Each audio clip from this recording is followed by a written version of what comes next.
status daripada Mpox memang terjadi peningkatan kasus dan peningkatan status daripada kedaruratan kesehatan globalnya, tapi potensi untuk terjadi pandemi seperti saat COVID ini sangat rendah. Tapi gejala dari Mpox itu sebenarnya kayak cacar air ya, tidak terlalu besar gitu, tapi padat dan penuh ya, terutama pada muka. Tapi bisa juga kepada kaki, tangan, atau tungkai lainnya. Paling banyak ini adalah laki-laki ya. Jumlah laki-lakinya itu kurang lebih 97%. Dan umumnya laki-laki yang multi partners, yaitu lelaki yang seks dengan lelaki. Jadi jangan aman tapi kemudian tidak waspada karena bagaimanapun juga ini adalah suatu penyakit menular ya. Muncul varian baru yaitu clade 1B. Kalau di Indonesia ini clade-nya 2B ya. Jadi dengan adanya muncul varian baru yang ternyata juga menyerang pada anak-anak dan juga bersifat lebih fatal ya, antara kematian itu 5-10%. Nah, ini tentunya kewaspadaan kita tetap harus kita lakukan.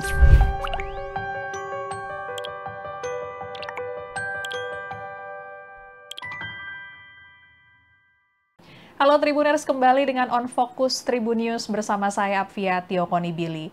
Tribuners, penyakit cacar monyet atau Mpox kini sedang menjadi perhatian global. Pasalnya Badan Kesehatan Dunia atau WHO menetapkan Mpox saat ini sebagai darurat kesehatan global. Penetapan ini menyusul adanya potensi sebaran Mpox yang lebih luas ke berbagai negara dan status darurat tersebut diumumkan WHO pada 14 Agustus 2024 lalu menyusul peningkatan kasus Mpox di Kongo dan sejumlah negara di Afrika. WHO mencatat ada lebih dari 14.000 kasus dan 524 kematian di Afrika pada tahun 2024 ini melampaui tahun 2023 lalu. Dan Tribuners juga mungkin saat ini melihat ya di sosial media banyak yang mengunggah awareness soal Mpox terkait dengan foto-foto korban Mpox dan kondisi terkini Mpox di Indonesia. Untuk mengetahuinya, kita akan berbincang dengan Kabiro Komunikasi dan Pelayanan Publik dari Kementerian Kesehatan Republik Indonesia, ada Ibu Siti Nadia Tarmizi yang saat ini sudah bergabung dengan kita melalui Zoom. Halo, selamat sore Bu Nadia. Selamat sore, salam sehat, Tribuners, dan tentunya host kita yang luar biasa nih, Mbak Afia. Terima kasih Bu, salam sehat juga Bu. Berarti hari ini kondisi sehat ya Bu ya, siang ini ya Bu ya. Bu, ini kalau kita melihat ini sudah menjadi darurat global ya Bu ya, penyakit wabah, kita bilangnya wabah Mpox ini Bu. Apakah ini juga akan berpotensi menjadi darurat global seperti COVID-19 saat 2020 lalu Bu? Seperti apa Bu kondisinya terkini Bu? Ya, jadi kalau kita lihat ya, secara global sejak kasus ini diumumkan di tahun 2022, itu total kasus itu hanya 103.000 kasus ya, dengan kematian sekitar 235 kasus. Nah, sementara di Indonesia sendiri jumlahnya itu total itu ada 88 kasus sejak tahun 2022 ya tentunya, dan tidak ada kematian sama sekali. Jadi kalau kita rinci di tahun 2022 saat pertama kali kasus ini ditemukan itu ada satu kasus. Di 2023 itu ada 73 kasus dan di 2024 itu ada 14 kasus ya. Jadi kalau kita lihat walaupun WHO mengumumkan ini sebagai kedaruratan kesehatan global ataupun international concern, eh, ini berbeda dengan seperti saat COVID ya, di mana berpotensi untuk terjadinya pandemi itu sangat besar pada waktu COVID, karena kita melihat kecepatan penularannya, jumlah kasus dan jumlah kematian yang sangat tinggi. Tapi untuk Mpox ini tetap kita harus waspada dan karena kemudian penularan yang cepat bahkan juga terjadi pada anak-anak di Kongo, maka WHO meningkatkan kembali status daripada Mpox ini yang tadinya status kedaruratan kesehatan global ini pernah ya di awal tahun 2022 saat kasus pertama diumumkan ditemukan di banyak negara. Tapi kemudian di tahun 2023 Juli itu status kedaruratan kesehatan globalnya dicabut. Dan baru kemarin 14 Agustus itu ditingkatkan lagi karena ada kasus yang cukup banyak kesakitan dan kematian di Kongo tadi. Jadi kalau kita simpulkan status daripada Mpox memang terjadi peningkatan kasus dan peningkatan status daripada kedaruratan kesehatan globalnya, tapi potensi untuk terjadi pandemi seperti saat COVID ini sangat rendah. Oke, baik Bu Nadia. Kemudian tadi 14 kasus ya Bu ya terakhir di Indonesia dari periode ada peringatan darurat dari WHO, berarti pertengahan Agustus kemarin sampai saat ini masih aman kah Bu kondisi di Indonesia Bu? Ya, tentunya kalau kita lihat di tahun 2024 ini sudah 14 kasus ya.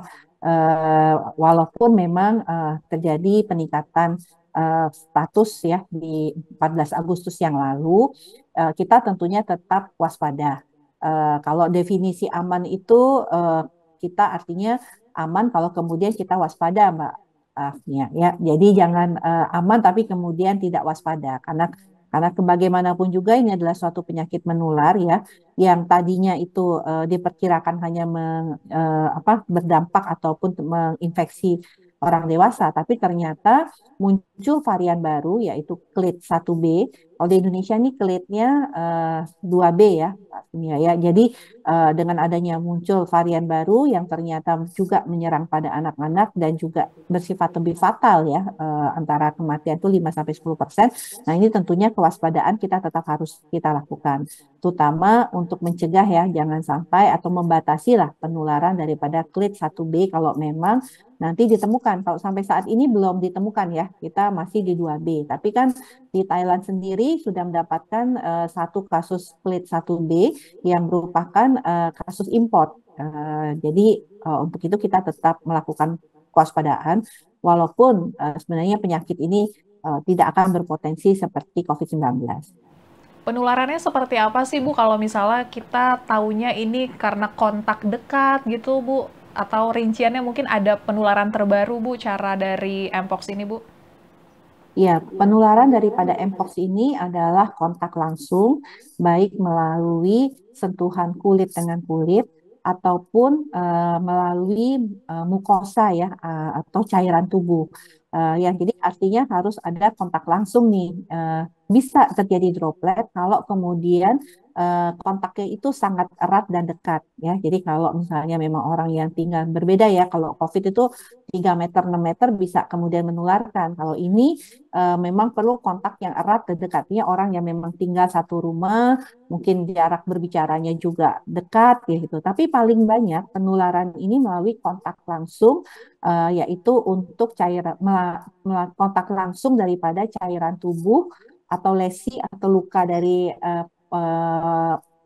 cacar tadi kan mungkin kita kenal ya, bentuk cacar yang kita kenal selama ini biasanya kan ada cairan ya kan, atau kalau dia keropeng itu kan suka basah-basah ya. Nah, cairan atau lesinya itulah yang paling menular kalau kemudian kita kontak langsung kulit dengan kulit yang terinfeksi tadi, atau tadi melalui kontak seksual kan ada cairan tubuh ya kan saat kita melakukan hubungan seksual ataupun saat ciuman gitu ya, ada juga kan cairan tubuh ataupun yang kemudian bisa saling terkontak dengan orang lain. Nah, inilah jalur penularannya. Ya, baik Bu. Kemudian tadi Bu juga menjelaskan kalau sekarang ini justru anak-anak ya Bu yang banyak. Kalau kemarin kan kita mengidentifikasinya cacar biasa banyak terjadi sama anak-anak, cacar monyet biasanya terjadi pada dewasa. Sekarang cacar monyet juga terjadi pada anak-anak nih banyak Bu. Ini apakah karena jenis virus barunya ini lebih berbahaya atau seperti apa Bu? Ya, karena apa yang terjadi di Kongo ya, ini memang kita temukan satu, ada varian baru lah ya. Kalau kita COVID kan kita kenal ya ada varian baru. Jadi dia eh, sebenarnya varian 1A, jadi ada varian 1 dan varian 2. Nah, subvarian 1 itu ada 1A, 1B. Subvarian 2 itu ada 2A dan 2B. Nah, yang 1A itu dan 2A itu antara hewan ke manusia melalui gigitan cakaran, ya kan? Jadi tadi kan bisa aja sih monyetnya tadi mencakar atau menggigit kita, itu bisa penularan. Nah, tapi yang dari manusia ke manusia itu yang kita sebut sebagai 1B atau 2B. Tadinya 2B, Mbak. Ya, tapi kemudian saat ini sudah ketemu varian yang atau subvarian yang 1B yang menyerang pada anak dan remaja juga seperti itu. Yang tadinya kalau kita lihat di awal tuh hanya orang dewasa ya. Jadi penularan ini juga sudah terjadi pada anak-anak dan pada remaja untuk Mpox ini.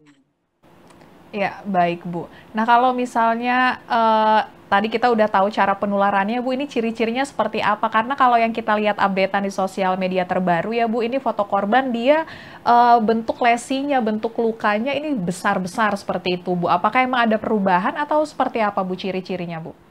Ya, jadi karena dia masih satu keluarga ya, Mbak Afia ya, sama apa cacar ya, cacar air atau chicken pox atau smallpox ya, yang kita kenal ya pada waktu kita kecil. Jadi gambarannya itu adalah seperti ruam-ruam atau keropeng-keropeng ataupun seperti ini ya, nodul-nodul gitu, tapi kecil-kecil begitu ya.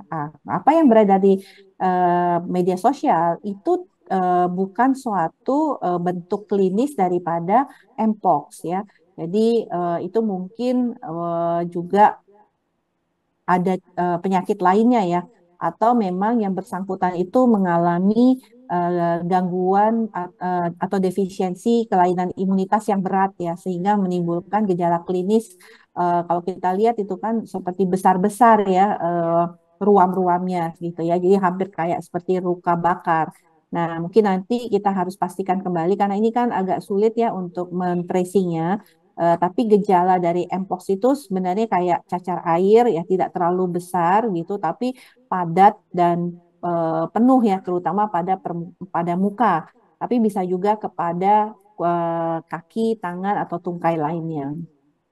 Oh, berarti dia lesinya lebih rapat ya Bu dibandingin cacar air biasa ya Bu ya? Ya, Oke. kalau cacar air suka tersebar-sebar ya, seperti itu. Kalau ini lebih rapat, umumnya pada muka ya, gejalanya lebih tentunya kalau yang satu B tadi lebih berat ya, terus lebih banyak lesi-lesi kulitnya tadi ya, bintik-bintik cacarnya tadi, seperti itu. Oke, berarti mungkin sekarang Bu kalau misalnya kita langsung mengklaim ya, biasa kan kita self claim ya Bu ya, ini cacar nih kayaknya boleh ya Bu ya kalau di masa darurat ini sebaiknya periksakan karena kita nggak tahu itu cacar biasa atau cacar monyet nantinya ya Bu ya.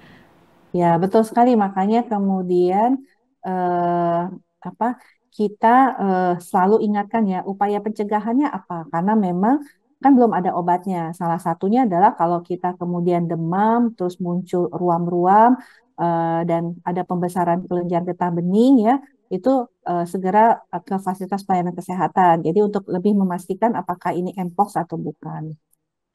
Oke. Bu, karena ini hewan, Bu, apakah dia spesifik harus monyet atau hewan-hewan lainnya juga sebenarnya bisa menularkan sih, Bu, penyakit ini, Bu? Ya, karena ini kan kenapa dia disebut monkeypox ya? Dia sebenarnya awalnya adalah penyakit pada monyet ya, seperti itu ya. Tetapi kemudian sebenarnya virus atau penyakit ini sebenarnya bukan hanya pada monyet, tapi pada khususnya mamalia ya, hewan liar mamalia. Tapi memang terbanyak ini ada pada penyakitnya monyet yang kemudian berpindah kepada kita saat dia mencakar ataupun menggigit manusia. Iya, baik, Bu. Kemudian langkah preventif apa, Bu, yang telah disiapkan Kementerian Kesehatan, Bu? Apakah ada fasilitas karantina yang sudah disiapkan? Karena ini kan cacar ya, Bu, ya, harus sepertinya isolasi mandiri terlebih dahulu gitu, Bu. Iya, jadi kalau kita lihat dari 88 kasus yang kita temukan ya, Mbak, pertama ini paling banyak ini adalah laki-laki ya, jumlah laki-lakinya itu kurang lebih 97%. Dan umumnya laki-laki yang multi partners, yaitu lelaki yang seks dengan lelaki. Itu kita dapatkan sekitar 60%. Dan kurang lebih 71%-nya ini adalah mereka laki-laki yang terkena tersebut adalah atau laki-laki yang LSL tadi adalah dengan status HIV positif ya. Jadi dengan kelainan imunitas. Jadi kalau kita lihat memang saat ini kasus di Indonesia itu utamanya adalah pada kelompok yang populasi ataupun mereka yang melakukan perilaku seks beresiko atau multi partner. Tapi ini tidak menutup kemungkinan ya, karena biasanya kan laki-laki punya pasangan ya, apakah itu perempuan ya atau istrinya. Nah, ini yang bisa kemudian menyebabkan penularan tersebut tidak hanya pada populasi-populasi khusus, tapi bisa kepada populasi umum melalui jalur transmisi ini. Oleh karena itu yang kita sarankan masyarakat untuk tetap tadi ya, pertama dari sisi masyarakat sendiri ya, untuk tetap melaksanakan personal higiene yang baik ya. Jadi cuci tangan karena tadi ya penularannya kontak langsung juga termasuk kontak langsung pada benda-benda yang pernah dipegang atau benda-benda yang tercemar oleh penderita Mpox ya. Jadi cuci tangan, kemudian mandi, pulang dari melakukan kegiatan, apalagi kalau padat ya itu dilakukan. Kedua, hindari perilaku seks yang multi partner ya, karena kan memang kasusnya sedang banyak pada kelompok ini ya kan.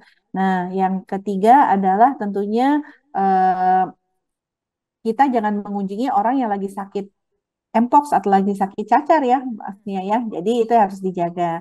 Dan kalau sakit tadi ada muncul gejala-gejala demam, ada pembesaran kelenjar getah bening di leher atau di ketiak, kemudian muncul ruam-ruam, segera datang ke fasilitas pelayanan kesehatan. Nah, mengenai apa sih yang disiapkan pemerintah, tentunya selain pemeriksaan laboratorium yang harus dilakukan di laboratorium rujukan ya, jadi memang tidak bisa dilakukan pemeriksaan seperti di puskesmas ya, harus diambil spesimennya di puskesmas dan dirujuk ke laboratorium rujukan. Nah, selain itu kita juga melakukan pemeriksaan genome sequencing karena ingat tadi ada varian 1B ya yang tentunya lebih berbahaya dibandingkan dari varian 2B.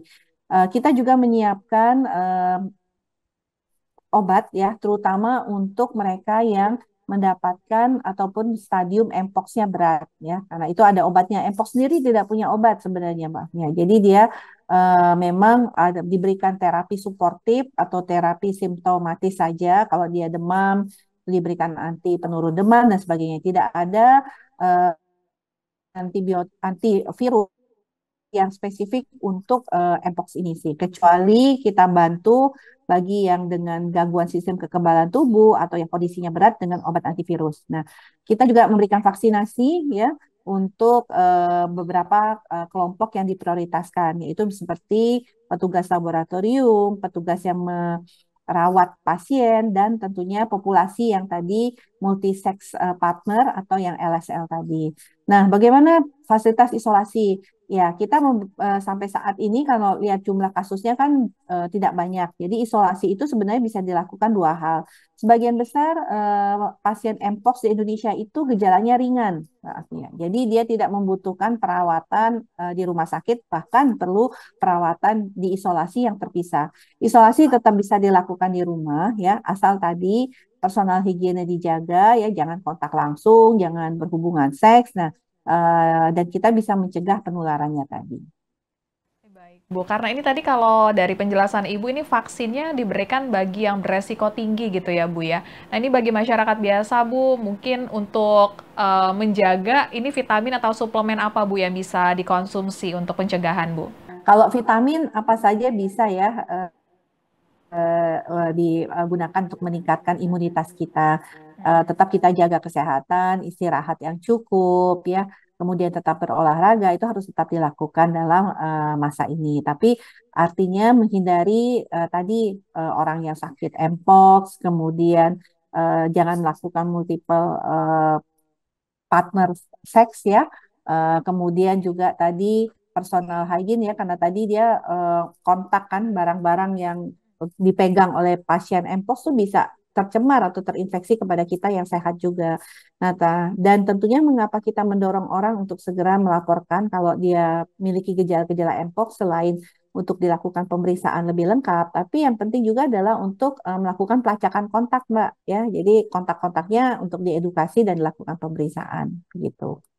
Oke, baik Bu. Nah, ini terakhir Bu, apakah ini udah ada konsolidasi gitu Bu soal pembatasan ruang masuk bagi tamu-tamu luar negeri atau kita yang mau keluar harus ada pemeriksaan khusus gitu Bu?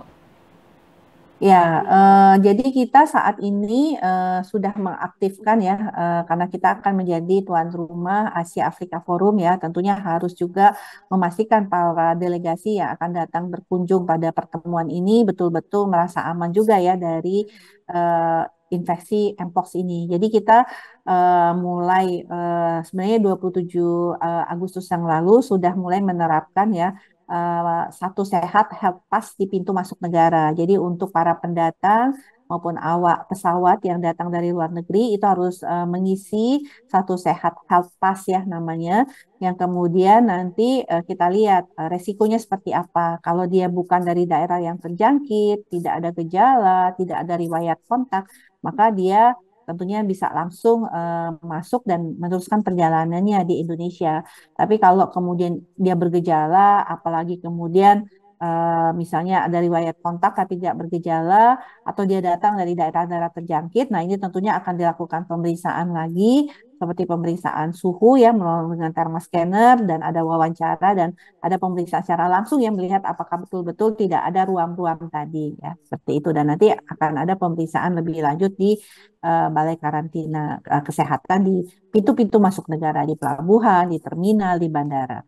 Jadi itu surveillance tadi ya, selain juga tentunya kita berharap masyarakat tetap mempertahankan untuk personal hygiene ya, menjaga kebersihan pribadi dengan cuci tangan ataupun membersihkan dirinya.